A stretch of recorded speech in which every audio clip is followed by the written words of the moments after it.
Hello everyone. So today finally I decided to make this video, which would be helpful for a lot of people. And I was getting quite some messages and emails and calls from people who would really want to come to Germany, who want to take an admission here in Germany and want to study here.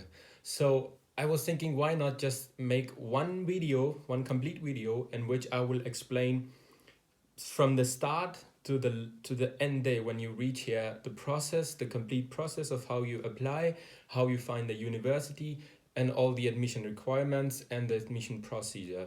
So this is what this video is going to be about. So let's start. I would divide this video into three parts, in which the first one I will talk about if you want to take admission in bachelors, if you want to take admission in masters, and if you want to take an admission or you want to do a PhD. It's not an admission, but if you want to find a PhD in here. So first of all, in my experience and generally, never ever go to a consultant. There are hundreds and thousands of consultants all over the world and all over in Pakistan and other countries who would lure you into their the idea that we will help you in going to Germany, we will help you in everything, we will get you a visa, we will get you an admission, we will get each and everything for you, and then you have to pay this much amount of money. Trust me, getting an admission in Germany is really simple.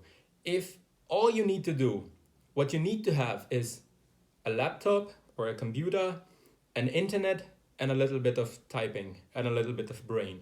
So let's move on to first thing. So again, never ever go to a consultant. Never go to a consultant. You can do everything by yourself, and it's super easy. So the first thing is, when you want to take an admission in a bachelor's, one of the main criteria is that you need to at least have a 14 years of education. So that means once you have done your immatriculation, then you have done your intermediate, and then afterwards you need to get into a university, let's say in Pakistan, have 4 semesters over there, or let's say 2 years, and then you are eligible to apply, and then you can apply for the bachelor studies in here.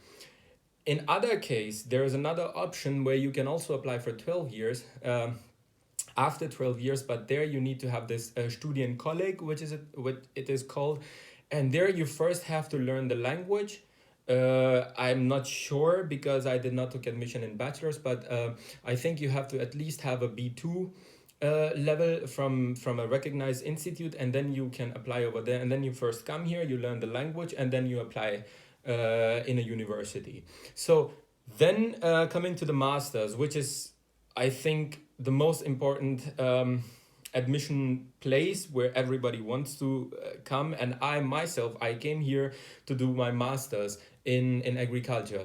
So the first thing that you need is your documents. You need all the original documents. There are a lot of people who question about if my Hope certificate or English proficiency certificate or these certificates will cover up, but no, they do not. You need to have your original certificates, your original diploma, your transcript, your other certificates. And apart from that, you need to have all of those documents attested from let's say in my case, I had to do it from the HEC, and the other documents that I had were from the federal board. So depending on the type of board that you had, you need to get those documents attested. That's the first part, that your documents are complete.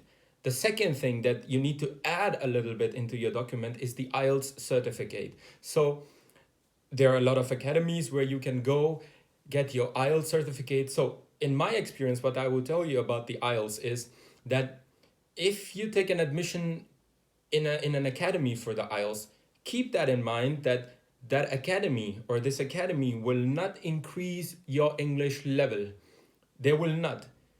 The level that you have in yourself will remain the same, or you can learn it by your own self, but the academy will only help you to give you a direction, to direct you into the proper way, and they will teach you how the exam will conduct, how you have to give the exam, what are the types of questions that will come, how much, like they will teach you the pressure management, the time management, and all these skills. So the academies will teach you skills, and the English, you need to learn it for yourself. You have internet, you have videos, movies, songs, everything, books, newspaper.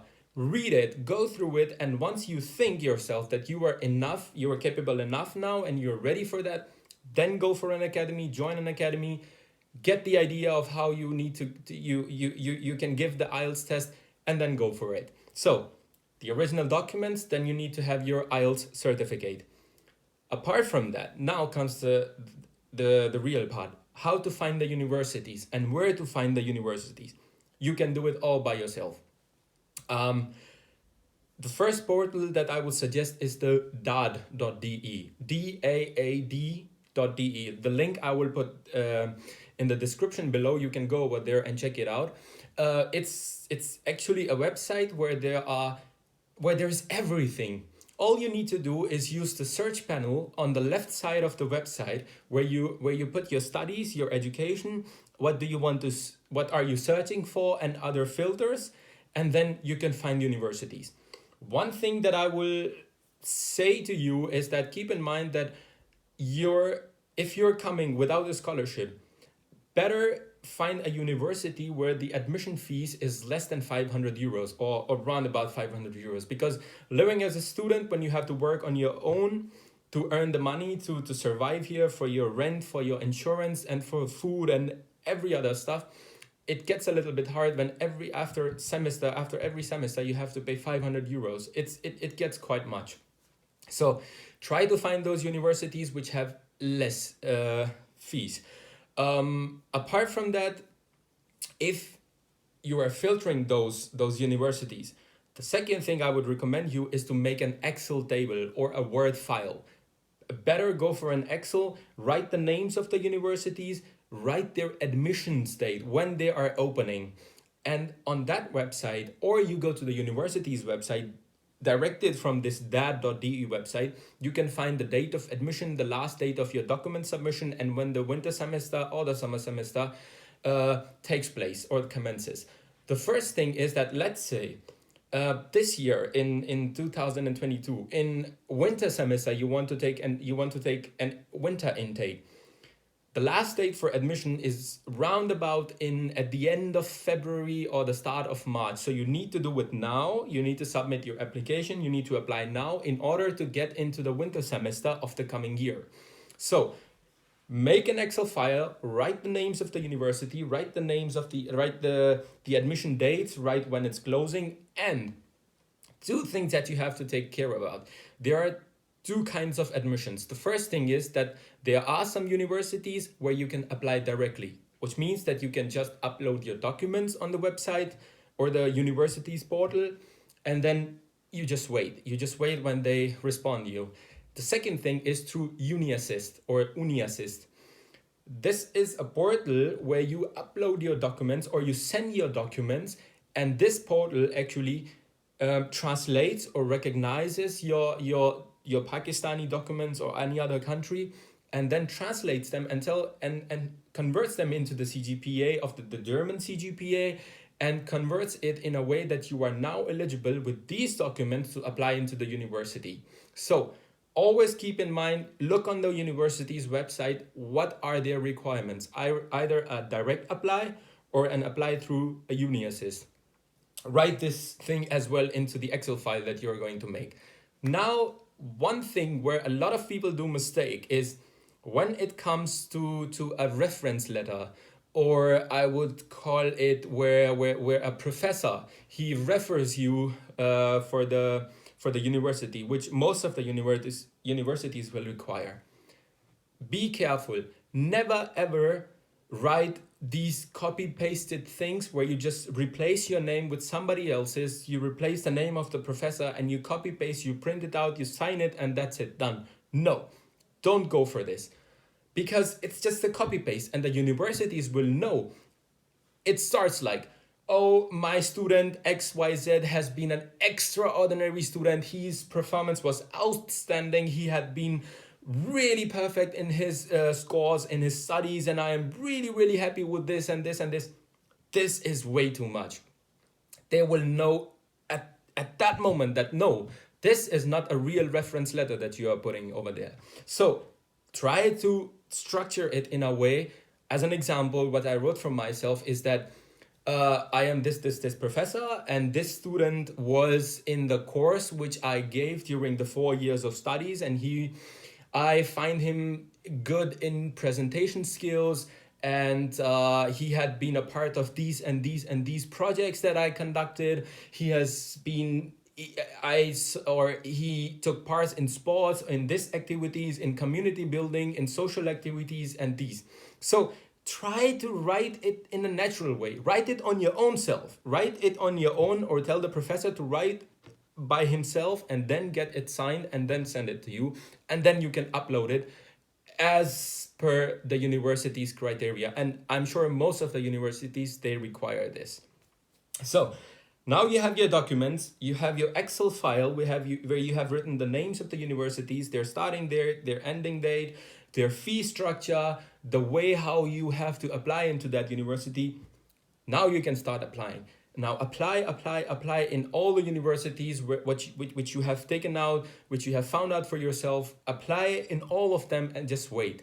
The second thing, once you get a reply from, let's say, multiple universities, more than one, always give them a response and reply them if you do not want to take part in that course.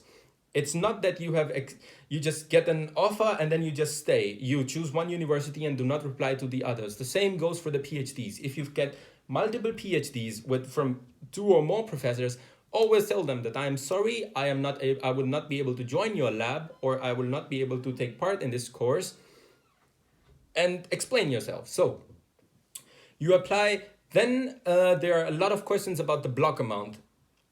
This is what you have to arrange right after you have applied in all the universities. That is the third part that you have to do. So you get your documents, you apply into the universities. Now comes the block account part. Usually when I came here, it was around 8,500 euros. Now it's about 10,500 euros or so. So you need to open a bank account in a German bank account where you need to transfer your money. And I would say keep that money by your side, and do not wait that once I will get the appointment and then I will gather the money and then I will transfer it. Do not transfer it before you get any admission or an appointment, but keep that money by yourself. Once you get an admission, once you get the confirmation, you transfer that money into the German bank account. Now, the second question what I get, which I usually get, is that what is the block amount and how much are we able to take out from it, or can we take all of it on all of a sudden? You cannot take it all of a sudden. It is blocked for 1 year. You have to come here, stay here for 1 year. You can take out 1,000 euros a month. It depends on the limit of the block amount. And then after 1 year, you are able to take the money out. This was about the block amount. Then apply for a visa in the embassy, go over there, give an interview, and just wait and pray. So it's really easy. You can do it all by yourself, and you do not need any consultant.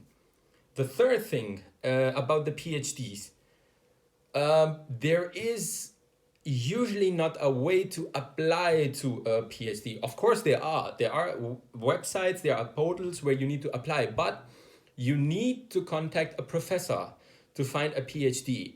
Let's say I am studying agriculture, as an example. Now I need to find out, let's say I'm in agriculture, but it's really general.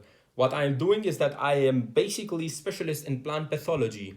Now coming to the plant pathology, I will go further deep into my pathogens which I was working about. I would go find the professors in different universities in my target country, let's say here in Germany, find out the universities, find out the departments, and then go to the professor's profile.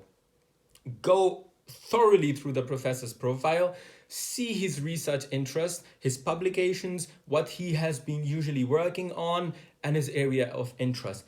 Now you have to write a letter that, hello, I am this, I have done this, I saw your profile, I saw your work, give references of his work that according to this literature, I found it out, and then write your idea.